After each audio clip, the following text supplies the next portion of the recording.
வணக்கம். சித்தர் வாழ்வியல் ரகசியத்தை பற்றி சொல்லுகின்றேன், கேளுங்கள். நம் நாட்டில் வாழ்ந்த சித்தர்கள் மனிதன் எப்படி வாழ வேண்டும் என்பதற்காகவும் நோயற்ற வாழ்வே குறைவற்ற செல்வம் என்று உணர்த்தி நோயில்லாமல் வாழ்வதற்காகவே தங்களை அர்ப்பணித்து கொண்டவர்கள். சிவபெருமானாகிய ஆதிசித்தன் தன் மனைவி பார்வதி தேவிக்கு கொடுத்த யோக ஞான சம்பந்தப்பட்ட உபதேசங்களை பதஞ்சலி மகரிஷி எழுத்து வடிவில் கொண்டு வந்தார். 196 சூத்திரங்களை பதஞ்சலி மகரிஷி கொடுத்துள்ளார். பதஞ்சலி மகரிஷியின் சீடராகிய விராக்ர பாரதர் சமஸ்கிருதத்தில் எழுதுவதற்கு உதவி செய்துள்ளார். அந்த 196 சூத்திரங்களும் வாழ்க்கையில் மனித வாழ்வில் கடைபிடிக்க வேண்டிய வாழ்வியல் சூத்திரங்களாகும். மேலும் பதஞ்சலியின் யோக சூத்திரங்களில் வெகு விமர்சையாக கொண்டாடப்படுவது அஷ்டாங்க யோகம் என்னும் 8 வகை வாழ்வியல் நடைமுறை தத்துவங்கள் ஆகும். இந்த அஷ்டாங்க யோகத்திற்கு ஸ்ரீ திருமூலர், ஸ்ரீ அகத்தியர், ஸ்ரீ போகர் போன்ற சித்தர்களும் விளக்க உரை எழுதியுள்ளனர்.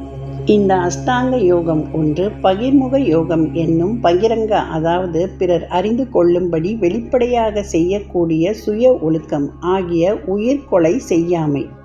அதாவது உயிர்கொலை செய்யாமை என்றால் உண்மை பேசுதல், பிரம்மச்சரியம் கடைபிடித்தல், லஞ்சம் வாங்காமை, களவு செய்யாமை போன்றவையாகிய பஞ்ச இமயத்தையும், உடல் தூய்மை, மகிழ்ச்சியின் உச்ச தன்னிலை, ஆய்வு என்ற தெய்வநிலை, ஆய்வு ஆன்மீக விதிகளை கடைபிடித்தல், தன்னை கொடுத்தல் என்ற பஞ்ச நிமயத்தையும், ஆசனம் என்ற உடல் இருக்கை நிலைகளையும், பிராணயாமம் என்ற மூச்சுக்களை பற்றியும், அந்தரங்க யோகம் என்னும் அந்தரங்கா என்ற உள்முக பயிற்சிகளாகிய பிரத்தியாகாரா என்ற புலன்களை உள்வாங்குதல் பற்றியும், தாரணா என்ற கவன ஈர்ப்பையும், தியானம் என்ற ஒன்றில் நிலைத்தலையும், சமாதி என்ற ஆதிக்கு சமமாகி நிற்கும் நிலையை பற்றியும் விரிவாக சொல்லுகிறது. இவற்றில் ஆசனங்களின் நிலைகளின் பெயர்களை கொடுக்கப்படாமலும் மூச்சு பயிற்சிகளை பற்றியும் செய்யும் முறைகளை பற்றியும் விரிவாக சொல்லப்படவில்லை.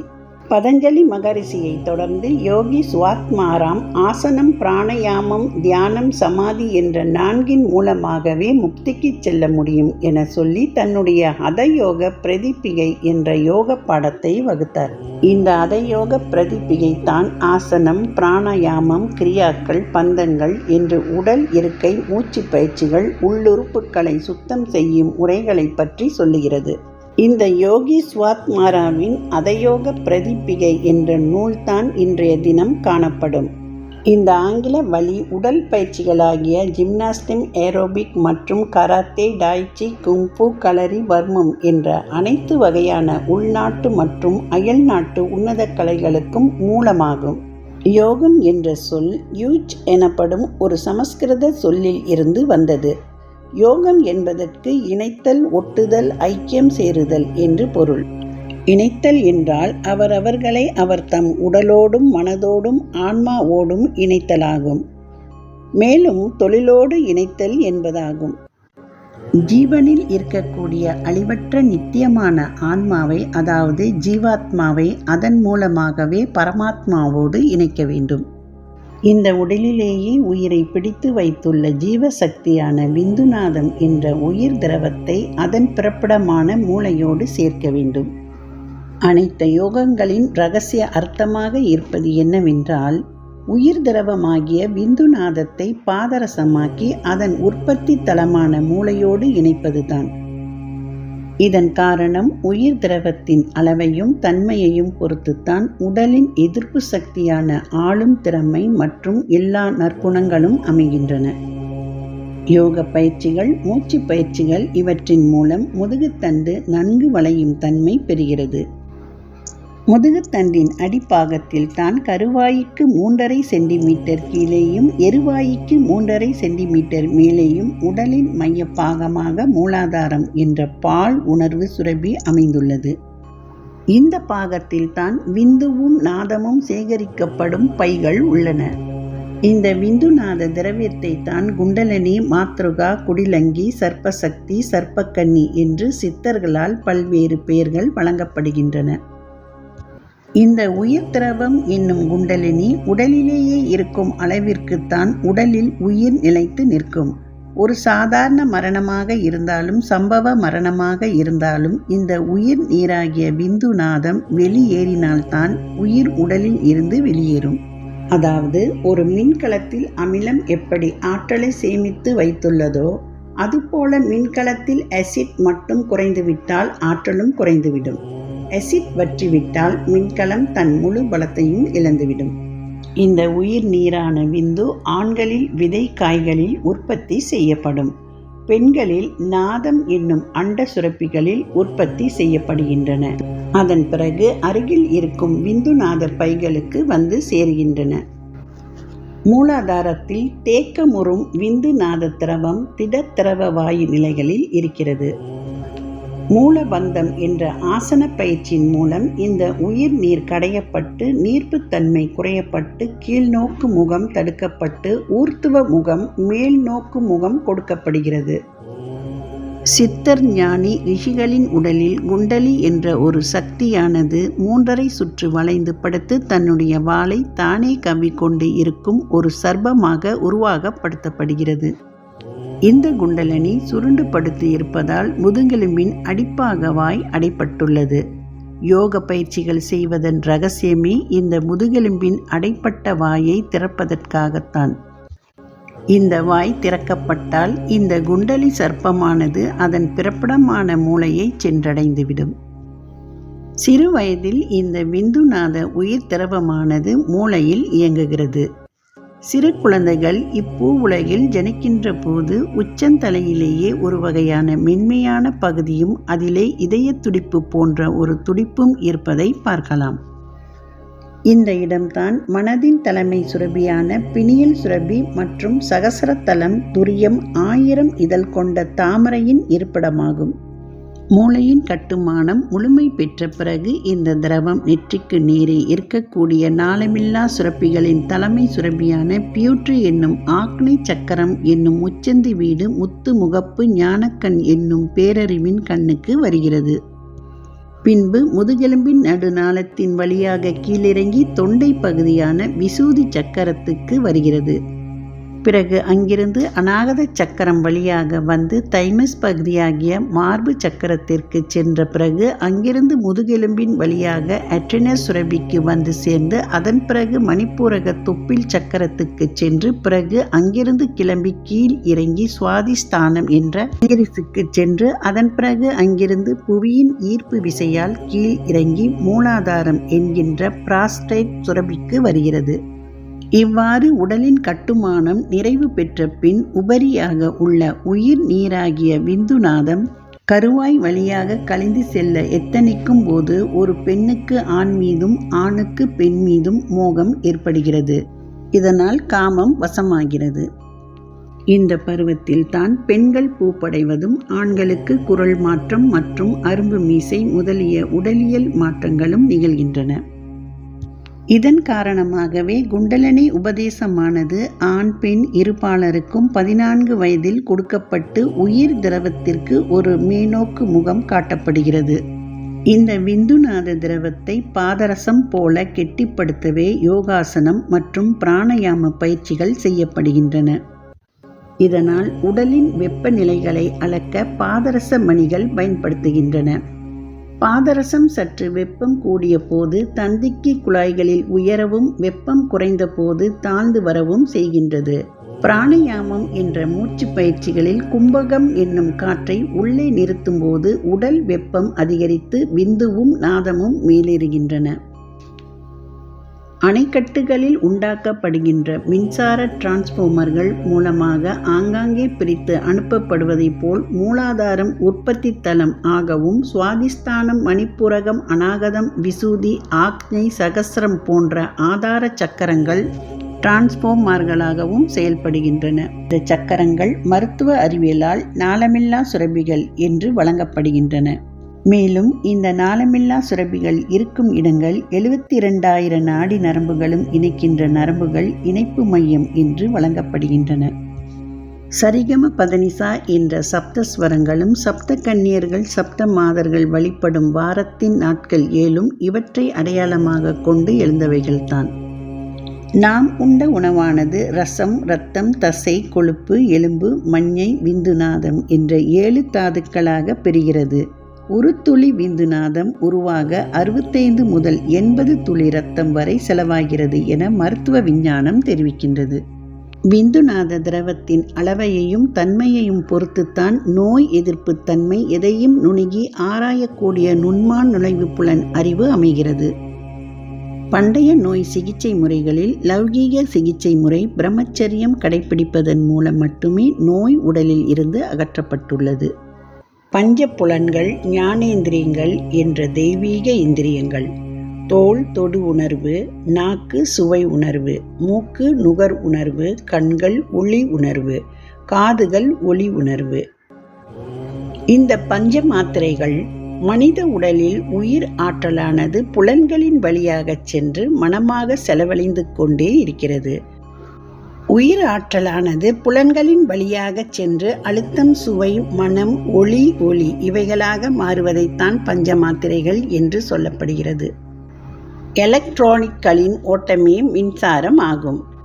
இந்த மின்சாரம் பல்பில் எரிந்த பிறகு புரோட்டான் துகள்களாக வருவதைப் போல் உயிராற்றல் அழுத்தம், சுவை, மனம், ஒளி மற்றும் ஒளி இவற்றை உணரும் மனமாக மாறிக்கொண்டுள்ளது. இந்த பஞ்ச புலன்களின் வழியாக உயிராற்றல் செலவழிந்தால்தான் நாம் உணர்வை பெற்றுக்கொள்ள முடியும். புலன்கள் வழியாக அனுபவிக்கும் இன்பங்களில் அளவு முறை வைத்து துய்ப்பவன், அதாவது புலன்களை அடக்கி ஆள்பவன் இன்ப சாம்ராஜ்யத்தின் ராஜா ஆவான். நம்மில் இருக்கக்கூடிய ஆற்றல்களை தேவை அறிந்து அளவறிந்து செலவழித்து மீதியை சேகரித்து இருப்பில் வைத்து கொள்ளவும். அண்டத்தில் உள்ளதே பிண்டத்திலும் இருக்கின்றது. இந்த பிரபஞ்சமாகிய அண்டத்தில் உள்ளவைத்தான் இந்த பிண்டமாகிய உடலிலும் இருக்கிறது. நிலம், நீர், நெருப்பு, காற்று, ஆகாயம். நிலம் என்றால் பருவுடல், நீர் என்றால் உமிர் நீர், இரத்தம், விந்துநாதம், ஹார்மோன்கள். நெருப்பு என்றால் மனித உடலில் வெப்பநிலை, காற்று என்றால் பிராணவாயு, ஆகாயம் என்றால் உயிர். இந்த பரமண்டலம் என்ற பால்வெளி மண்டலங்கள் 3.5 சுற்று வளைவுள்ளதாகவே இயங்கிக் கொண்டிருக்கின்றன. இந்த பிண்டமாகிய உடலின் இயக்கத்துக்கு காரணமான குண்டலினி சக்தியும் 3.5 சுற்று வளைந்து படுத்திருக்கும் ஒரு பாம்பை போல் உருவகப்படுத்தப்பட்டுள்ளது. இந்த பிரபஞ்ச படைப்பில் அனைத்தின் இயக்கங்களும் காரணமான சக்தி ஒன்றேதான். அண்ட சராசரங்களின் இயக்கத்துக்கும் ஒவ்வொரு தனி மனிதனின் இயக்கத்துக்கும் காரணமான சக்திக்குத்தான் குண்டலினி சக்தி என்று பெயர். ஒவ்வொரு மனிதனும் இந்த குண்டலினி சக்தியை காத்துக்கொள்ள யோகம் அவசியம் தேவை.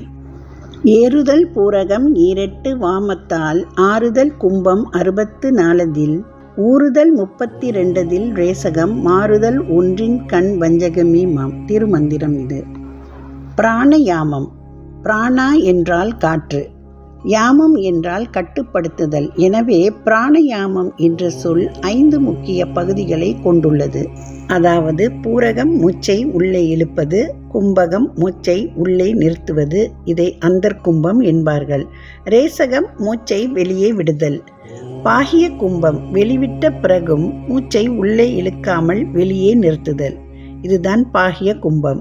கேவல கும்பம், இது உள்மூச்சும் வெளிமூச்சும் இல்லாத நிலை. திருமூலரின் திருமந்திர வாக்கியப்படி சூனியக்கம் மூச்சும் மனமும் அற்ற நிலை. பூரகம் என்ற மூச்சை இழுத்தல் 16 மாத்திரை, அந்தர்கும்பம் என்ற மூச்சை நிறுத்துதல் 64 மாத்திரைகள், ரேசகம் என்ற மூச்சை வெளிவிடுதல் 32 மாத்திரைகள், பாகிய கும்பம் என்ற மூச்சை வெளியே நிறுத்துதல் 16 மாத்திரைகள். ஒரு மாத்திரை என்பது 1.5 வினாடிகள் அல்லது ஒரு குறில் எழுத்து உச்சரிக்கும் நேரம்.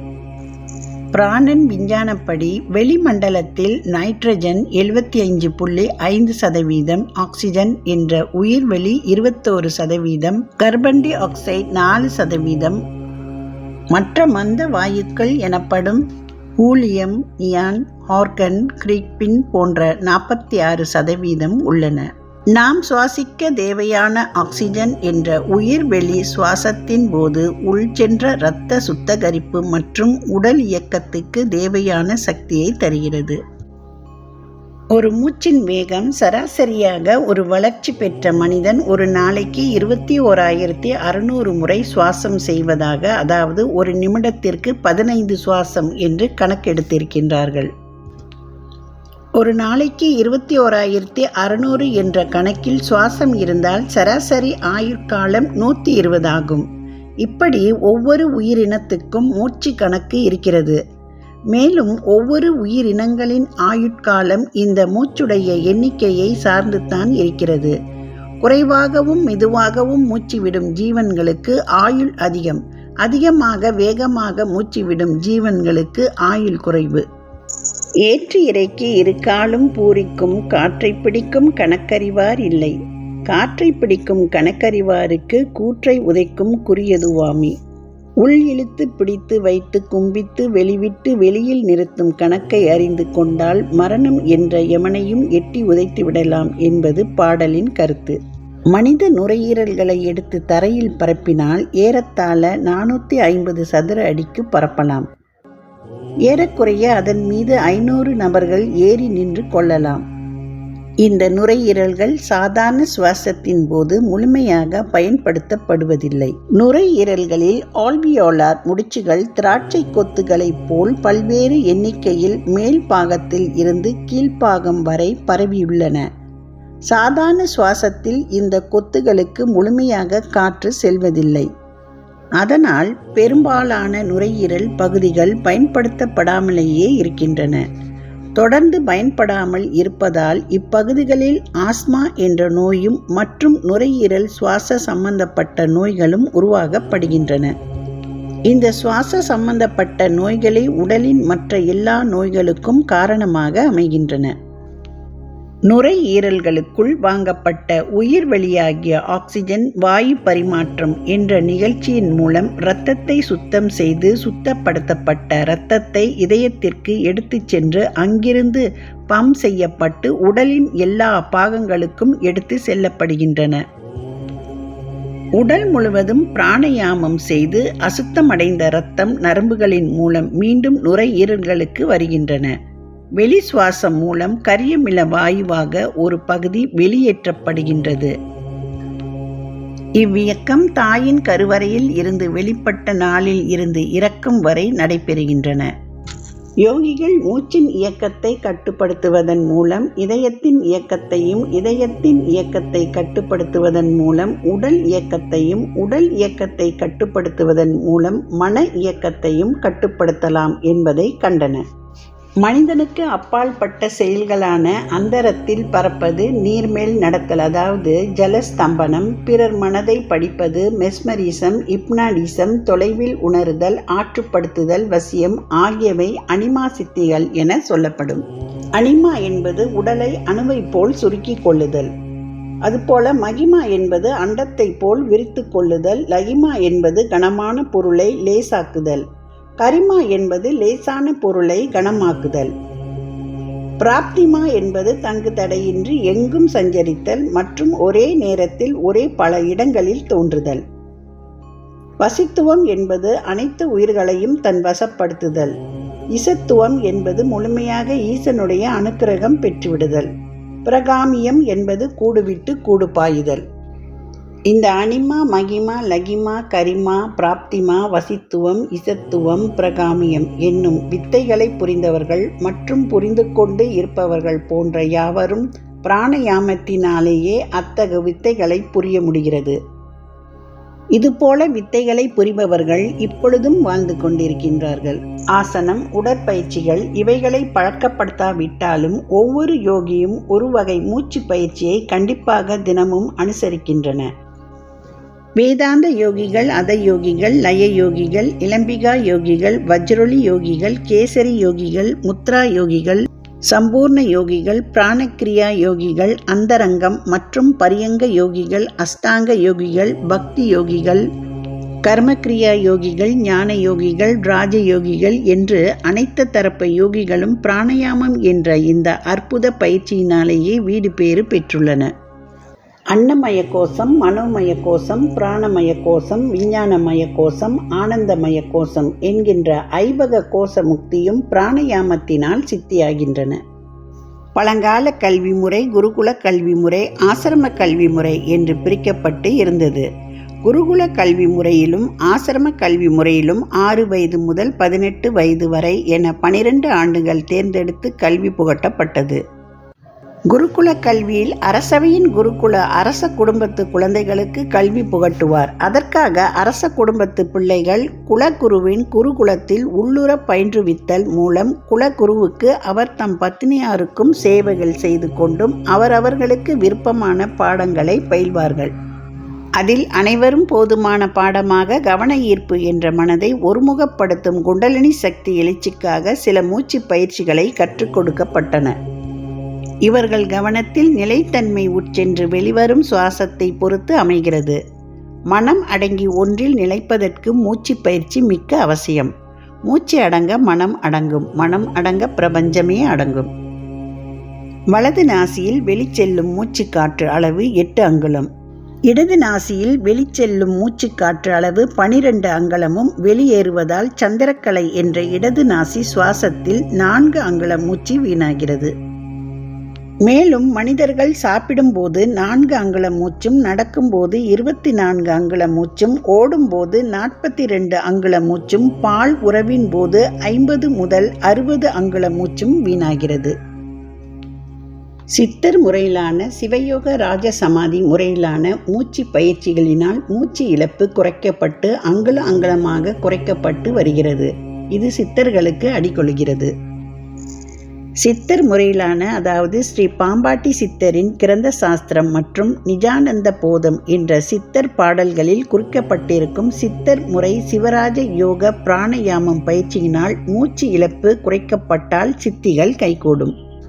யோகிகளுக்கு 12 அங்குல மூச்சு இழப்பில் 1 அங்குலம் குறைந்தால் யோகிகளுக்கு இந்த உலகை பற்றிய அறிவும் நாடிகளை பற்றிய அறிவும் 2 முதல் 3 அங்குலம் குறைந்தால் நரை திரை மூப்பின்றியும் இளமை பற்றிய அறிவும் 4 முதல் 5 அங்குலம் குறைந்தால் தொலைவில் நடப்பதை உணர்த்தல் அறிவும் வாக்கு பலிதமும் 6 அங்குலம் குறைந்தால் சூரிய குடும்பத்தில் உள்ள கோள்கள் மற்றும் நட்சத்திரம் பற்றிய அறிவும் 7 அங்குலம் குறைந்தால் மரணத்தின் மீது முழு ஆதிக்கம் 8 அங்குலம் குறைந்தால் அனிமா என்ற அணு அளவில் சுருக்கிக் கொள்ளும் சித்தியும் 9 அங்குலம் குறைந்தால் பிரகாமியா என்னும் கூடுவிட்டு கூடு பாய்ந்து உலகை வலம் வருதலும் 10 அங்குலம் குறைந்தால் ஒரே நேரத்தில் பல இடங்களில் தோன்றலும் தங்கு தடையின்றி எங்கும் சஞ்சரிக்கும் பிராப்திமா என்னும் சித்தியும் 11 அங்குலம் குறைந்தால் தன் உடலின் உள்ளே உறையும் ஆன்மாவை நேருக்கு நேர் சந்திக்கும் வல்லமையும் 12 அங்குலம் குறைந்தால் தன்னை தான் அறிந்து உணவு உறக்கம் நீர் மற்றும் எத்தேவைகளும் இல்லாத மகா நிர்வாண நிலை என்னும் சமாதி சித்தியாகும்.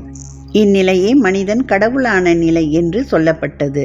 அரை அங்குல மூச்சுகள் குறைந்து கொண்டால் சிரஞ்சீவியாகும் நிலை கிடைக்கும். இந்நிலையை பெற்ற யோகிகளுக்கு சூட்சும யோகிகள் என்று பெயருண்டு. இந்த நிலையை பெற்ற யோகிகளின் பரு உடலை கைகளால் தொட்டு பார்க்க முடியாது. காரணம், அவ்வுடல் ஆன்ம உடல் என்னும் சக்தி நிலையானது, அணுக்களால் கட்டப்பட்டது அல்ல. இத்தேகம் பிரணவ தேகம் எனப்படும். பரியங்க யோகம் என்பது கட்டில், பிராணா என்பது சக்தி. அதாவது கட்டிலில் பெண்ணுடன் கல்வியில் கூடியிருந்து அனுபவிக்கும் போகத்தையும் யோகமாக்கும் முறைதான் பரியங்க யோகம். ஒரு ஆணும் பெண்ணும் கலவையில் ஈடுபட்டு கொண்டிருக்கும் காலத்து பிராணாயாமம் பயிற்சியினால் மனதை சாம்பவி பீடமாக்கி புருவ மத்தியில் நிறுத்தி 5 நாழிகை நேரம் அதாவது 2 மணி நேரம் இப்பரியங்க யோகத்தை செய்பவர்களுக்கு குண்டலி எழுச்சி பெறும் என்று திருமூலர் என்ற சித்தர் கூறுகிறார். பிந்து இறங்காமல் போகம் செய்யும் கலையே பரியங்க யோகம். இதை தந்திரா என்ற யோகம் இதை நன்கு விளக்குகிறது. 12 மணி நேரம் கலவை செய்த சித்தர்களும் தன் ஆண்குறியால் காரை கட்டி இழுத்த யோகிகளும் இருந்துள்ளன. சித்தர்களின் மூச்சு பயிற்சியினால் மனித உடலில் நரம்புகளையும் எலும்புகளையும் இரும்பை போல் ஆக்கவும் விந்துவை பாதரசம் போல் ஆக்கவும் 1000 பெண்களை ஒரே நாளில் புணரும் சக்தி பெறவும் பாலுறவில் உயிர் உற்பத்திக்கு தேவையான ஒரே ஒரு உயிர் அணுவை மட்டும் வெளிவிடவும் வெளிவிட்ட விந்து நாதத்தை வஜ்ரொலி பிராண பயிற்சியின் மூலம் மீண்டும் உள்ளே இழுத்து கொள்ளவும் முடியும். பிராணயாமம் பயிற்சிகளின் மூலம் நாடிகளை தூய்மையடைய செய்து உடலின் 72,000 நாடி நரம்புகளையும் இயக்கம் பெற செய்து இரத்தத்தின் தன்மையை அதன் பூரணமாக நிலையில் நிறுத்துவதன் மூலம் விந்துவையும் நாதத்தையும் பரிசுத்தமடைய செய்ய முடியும். கருவழி வந்த சஞ்சீத கருமங்களையும் உருவெடுத்த பின் நம் செயல்கள் மூலமாக சேர்த்த பிராரப்தம் என்னும் கர்மங்களையும் இரு வினைகள் சேர்ந்து கொடுத்த ஆகாமிய கர்ம வினைகளையும் அழிக்க முடியும். இந்த விந்துநாத சக்தியில் இருந்து ஓஜஸ் எனப்படும் பதங்கமாகும் சுத்த சக்தியை பிரித்து எடுத்து உடலை பொன் போல ஒளிவிடச் செய்ய இயலும். இந்த பரியங்க யோகம் வாமாச்சார முறையாகும். இந்த பரியங்க யோகத்திற்கு விந்துச்சயம் என்ற பெயருண்டு.